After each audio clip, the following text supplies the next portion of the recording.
Whenever you read the real estate industry news about rates and sales and numbers, it seems that everything is the problem except the lack of housing inventory, that there are not enough houses. And for years in America, we've been increasingly having home ownership problems. Back since the beginning, initially people could buy houses and afford houses, and that was the American dream. And of late, the last 30, 40 years, we've been having more and more problems affording houses while our population has gone up. And the same reason is that we just aren't building as many houses as we are adding people, and we can't act surprised we have a problem. Let's get into the details of that, but before we do, I'm Bill Gross. This is my weekly real estate mortgage update, real estate market update. Get together every week. You can see this at Bill Gross Probate and on other social media. So let's first get into the economy and where the numbers where we're at so we can understand realistically what's going on, because there's a lot of hyperbole, a lot of excitement about the market numbers. I just don't think it adds up. For example, in an economy, you have the demand and supply, and demand would be on the buyer side, would be interest rates, and a lot of huffing and puffing about whether people want to buy a house or not. One of the best indicators is mortgage rates, and we can see that mortgage interest rates actually fell last week, and they've been kind of going up and down with volatility, like everything has financially in the last few weeks. It got as high as 7%, still not high by standards of the last year or so, and now ducked down below to 6.84%, again, kind of in the range of where we've been all along. So the mortgage rates continue to be at a place where there's more people who can look to buy houses than there are people who will buy houses. So we're still at a good rate. Now, rates should come down, I think, in the long run. I think if the energy comes down, and if we finalize the thing with the tariffs, we'll see those rates come down. But for now, they're certainly in a place that shouldn't hold people back from buying property. Now, the other side of the equation is inventory, which is going to be supply. And if you have not enough supply of anything, you're going to have a problem. And so when we look at inventory, whoa, lost my spot here. Inventory, there we go. You'll see that in March, finally, we've tipped up. December, January, February, March. Well, that's common throughout history. That's always been the case, right? You'll notice the number last month, 1.24 million, is higher than the last few years, but still way lower than pre-pandemic. Pre-pandemic, March 2020, 1,356,000, and we're at 1.247 million. So we're over 100,000 less than we were 5 years ago. And yet we've added about 9 million people. Let's say, housing needed for 1 million or 2 million more people, more houses needed. And yet we have only 100,000 more for sale. So it tells you the housing market still is too tight for housing prices to collapse or decline all over. Now, there are always markets where they'll go down. And as long as inventory is in these levels, we will not see a real estate crash of the 2008-2009 time period. Now, if you're real estate's local, so let's take a look at Los Angeles real quick. I use Altos Research. They do a great job. And they summarize all the figures, come down with one number, and it would just tick to 38. It was 39 when I wrote this up a couple hours ago. So this is a seller's market slightly. It was 39 last week. It was 35 a few weeks ago. It stays in that range. And still not the effect of the fires, I suspect, pulling out that much inventory. Many people still want to live here. That's going to be a factor. But at this point, we're still in a seller's market. And as long as that's the case, again, you're not going to see housing prices drop dramatically. You're going to see housing prices stay fairly strong, if anything. Now, let's talk about the news. The news is just misleading you if you read it, because the headlines are always going to divert you to something that's not really the problem. So here's an example, case in point from NBC News. Many first-time homebuyers are pushing 40 as millennials wait in vain for a better market. Now, it's interesting when you summarize, because are there, say, millennials who are buying houses today? Yes. Are there first-time homebuyers below 40? Of course. So this sort of summarizes a lot of data with one sentence, because that is what gets people excited. And obviously, if you're a millennial, this upsets you, right? And then you read the next line. It's likely to be just as difficult to buy next year as is this year, according to Redfin's top economist. With steep prices and mortgage rates keeping young buyers on the sidelines. So what they're saying is younger buyers are foolish not to be more aggressive and buy now, and they'll be worse off next year by not having bought, because real estate tend to go up all the time. Well, what is that really saying? It should say, hey, millennials, don't give up. Millennials fight to get in your first house. Maybe the problem is, and this is my experience, that they have fancy cars and car payments and credit card payments and student loans instead of buying a house. And they eat out and they have food delivered, and they have a lifestyle they've chosen, and no morality play here, but they've chosen that lifestyle over buying a house, and you can't have both. You can't have it all. that finance is sometimes about trade-offs, but they don't say that. And I do think that my generation grew up more focused on getting a house than the younger generation that does not seem as committed. So that's really what's going on. But of course, that doesn't get people upset. Then on the flip side, there's like the opposite story. Senior housing is so scarce that many old adults are buying before they even need it. So this would have you believe that people in the 70s and 80s and 60s are buying their retirement property and not living now. In many cases, you can't rent those out. So I don't know how true or how broad that is. I'm sure it happens on occasion.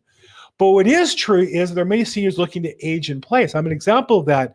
I live in a neighborhood that is mostly single-family homes, and many of my neighbors are also older. And there's a common idea that we should be moving on and making room for young people. But I want to live near my kids and grandkids. Why would I want to move out of the area? I have friends and family. I have a community here. So this is the battle. And what's happening is one solution that our government agencies have, rather than build more houses because they're against building more, is kind of demonizing one group, and in this case, demonizing seniors. So in one article, we're saying the seniors are stealing houses from the young people. And then here they have to admit they're just not building enough new houses for seniors to move out of. So it can't be both. At some point, they can't both be the demons and the victims of the same problem. Another example of, I think, horrible news is MarketWatch as an example. And look at this one. It's spooked house hunters are dropping out of the real estate market as they confront economic uncertainty in many fronts. So this would have you believe that people are so tied into the political news that scares them. Not what money do they have in the bank and can they afford, or not do they have a job and where they're getting paid, or if they have a business, what are they earning from it, but they're spooked about the uncertainties of future tariff talks in Europe. That's what they have you believe if you read the article. I don't think that's true at all. Now, does it mean there are people who have lost money on their investment portfolio? Of course, but there's others who've made money. Are there people who are jobs are in jeopardy? Of course. There's also people who are benefiting. So, real estate, it's only 5 million sales a year out of 330 million Americans. It's not everybody. And these articles always play on demonizing a group or making somebody feel a victim. And this is a perfect example, I think, by MarketWatch, which is one of the purveyors of this information. Now, they're not the only ones that talk about spooking buyers. Here's an interesting example. This is Zillow, one of the real forces of evil in real estate. Home values flatten. Now, I'm not sure what that means because they did not dropping. Maybe the rate of increase is slowing down. Flatten is sellers outnumber buyers. Now, that can't be, right? Any sale has a buyer and a seller. Now, you could have two parties of a buyer. You could have husband and wife, or two brothers, or two sisters. But there's one buyer, it's that entity, and one seller is that entity. There's no more buyers or sellers. There's one of each on every transaction. Now, what happens is the news will play up one side or the other as the victim. So here they're trying to play out sellers outnumber buyers as if sellers are should be scared and try to jump off real quick and get their home sold. Because it's not true. It's just mathematically, if this is Zillow's market trend research, by definition, it's not true. There's more sellers than buyers. It can't possibly be. Again, this is just the way they always frame the news to scare people. Here's another interesting one. This is by NPR. No surprise here, they're constantly a source of misinformation. Again, they have a political agenda that plays out in their news, and here's an example of it. Home sales just posted their biggest monthly fall since 2022. Now, it sounds terrible, right? But when you look at the facts, really from year over year, it's about 2.4% drop. But at the same time, we know that housing values went up 2.7%. So if it was like any other business, we're talking about the car sales industry, movie ticket sales, clothing sales. You talk about the gross sales, how many billions of dollars of product were sold. More real estate was sold residentially than less. That's not the headline that scares people. NPR has a political agenda to destroy the incoming administration to protect their own jobs. And so this is just a very subtle way that the politics of the day get into the news. And I'm not saying whether or not we should or not have NPR.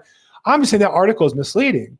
And we look at the actual facts, you'll find that, the market's relatively calm and going up at a slow pace. Should be more. I think we should build more houses. I think we should have a better economy so more people can buy. But to say that the housing market has worst drop in 2022 is nitpicking one detail out of the whole market just to scare people. Now, at the opposite side, though, so resales are what they're quoting as far as going down. But what's really fascinating is new home sales jumped 7.4%. Now, there's a lot less new home sales than there are resales. Take a look at this chart, though. Since 2000, we used to build every year with new home sales in the million to 1.4 million range. The last few years, we've only had 700,000 or so. That's because many states like California stopped building new homes in large numbers. And so this is where the problem is. The problem is not building enough new houses because people want to buy them. New home sales are up 7.4%. Doesn't get reported by NPR or by MarketWatch, but that's an important statistic. In fact, you could say the sales that were dropped in resales might have been made up in the new home sales. The other thing is the new home sales tend to be in states that are growing, like Florida, Texas, Arizona, Nevada. And states like California decided to lower their housing. As a result, that's why these numbers are. So again, to report on the market like it's some sort of a surprise as opposed to the result of intense government policy or direct government policy. One of the worst examples I want to talk about this week is Zillow, who is a monopoly, basically. And as I've said in previous editions of this, I pointed out that Zillow only can exist as monopoly as long as they're in good graces with the government. And so they've really been a political operative for the Democratic Party. Again, if you like that, good for you. I'm just pointing out the facts. 95% of employees are Democrat, which is statistically impossible to be random. That's really who they are as a company. They're kind of an arm of the Democratic Party. They raise money through global investors, not American. They don't pay federal taxes because they hide their profits through various mechanisms. And so they're always trying to make out somebody the victim, the buyer, the seller, and they kind of pander to that you're being cheated mentality. So here, and this is very much in line with the Democratic Party policies, where they say, for example, private listed homes disproportionately harm sellers of color. Now, I found this fascinating when I read it. What they're saying is, now, I understand there's a titanic battle in real estate right now between companies that want to hide listings from buyers and sellers to make more money, led by Compass, and companies that want to make all listings public to be more competitive, which I think is the right approach, and is led by Zillow, not because they're a good company, but because without that, they're out of business. And full disclosure, by eXp Realty, the company I'm brokered with. Well, we'll set that aside for a second and take a look. Here, Zillow's on the right side of the issue for the wrong reason, meaning I agree with Zillow. We should have all listings in the MLS. That's generally best for sellers. But they want to make a race war out of it.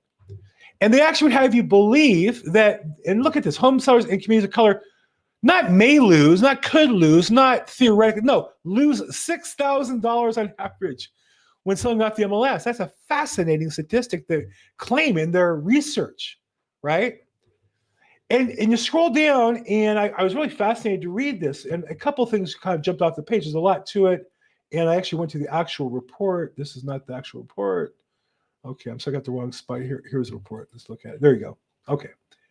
So one of the things I pointed out was when people were told, look at this, when people were told that on average they're going to lose 17.5% if they keep their property on a private listing rather than sell to the MLS, only 44% continued to use the private network.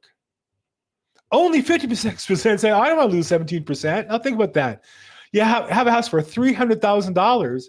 17.5% is like $45,000. It's way more than the commission. The commission might be 5 or 6%. That's 3 times the commission rate in loss. And they want you to believe that almost half the people, when told that, said, and why is that? Well, obviously the answers make no sense. And so Zillow was just digging through these answers, trying to make something of it. And what jumped off the page was that there were more people of color who were making the wrong decision than the right decision. And I wonder, well, if the same headline had shown, let's say you believe this, that privately listed homes disproportionately harm white people, would they care? Well, no. But does that mean white people should be ripped off? Obviously, no. More to the point, though, when you talk about all this data, they talk about the color of the seller. What they don't do is talk about the color of the agent.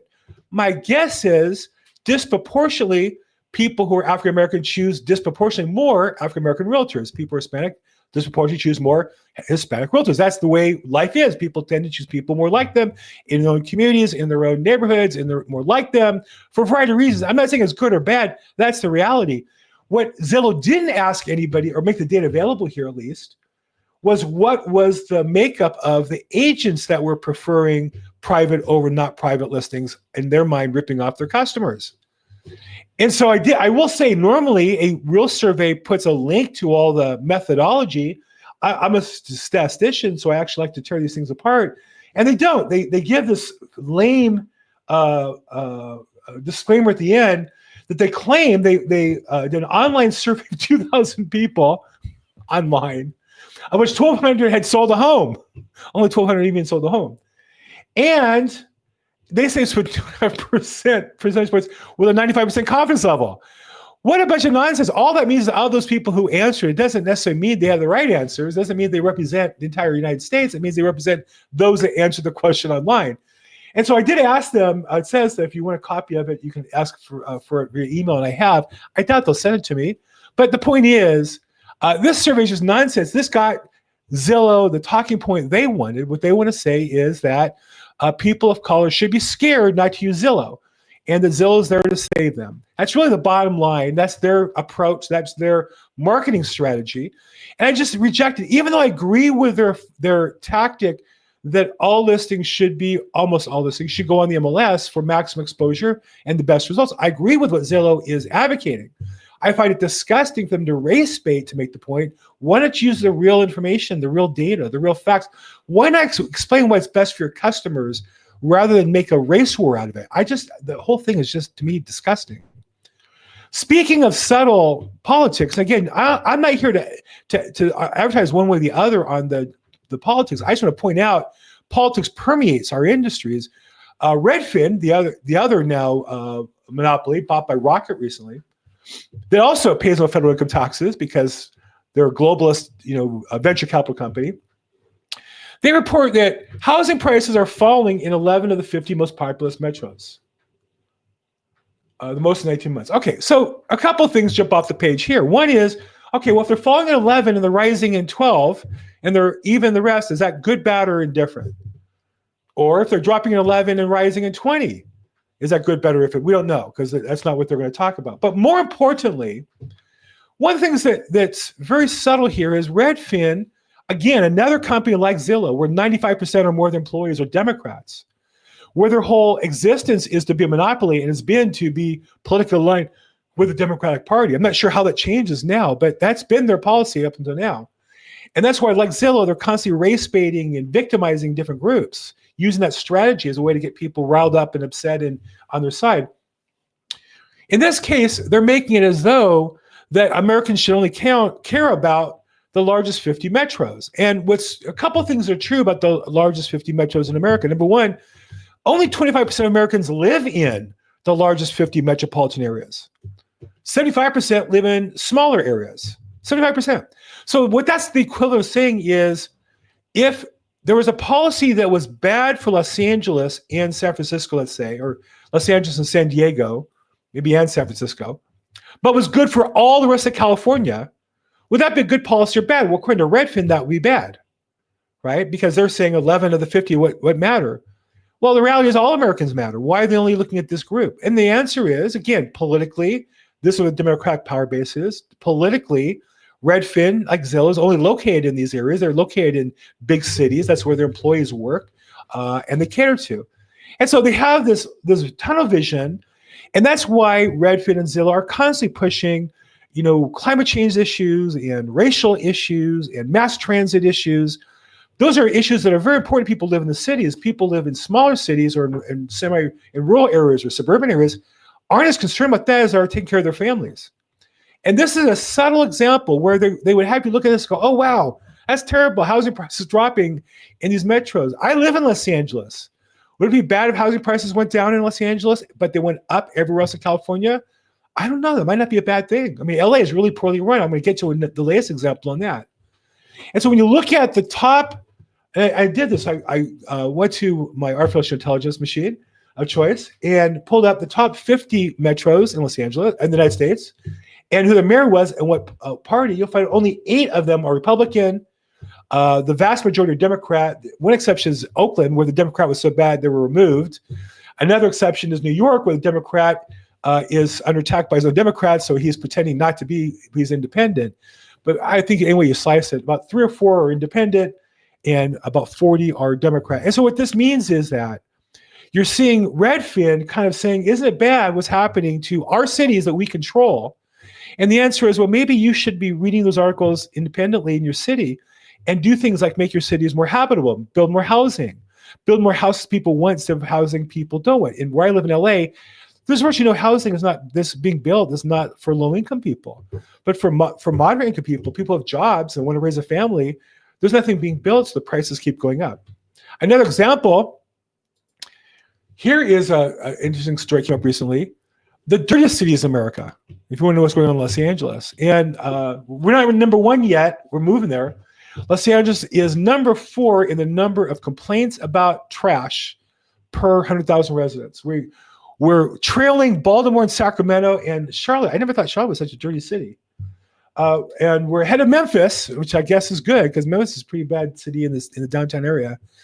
So the point is, though, that if you look at all these cities, they are 40 of those 50 are run by Democrats. LA in particular has become dirtier and dirtier. I just can't believe when I drive around the city. And actually, we live in the border of Beverly Hills, how beautiful Beverly Hills is by comparison. And when I go to Orange County, how nice it is. But the city of Los Angeles, what a mess it is. And this is why housing prices in LA are under pressure. This is why people move out. It's not because of the bad policies nationally or the economy nationally. It's the individual politics of that city. So there you go. That's what I think about the market. What should you do about it? Well, again, I think at the end of the day, disregarding the news, if you want to build wealth, save money, cut expenses, invest in real estate, be smart about it. If I can help, feel free to reach out, call, text, or email. I'd love to have you subscribe to this and reach out if I can in some way. And as always, make today your best day ever. Thanks so much.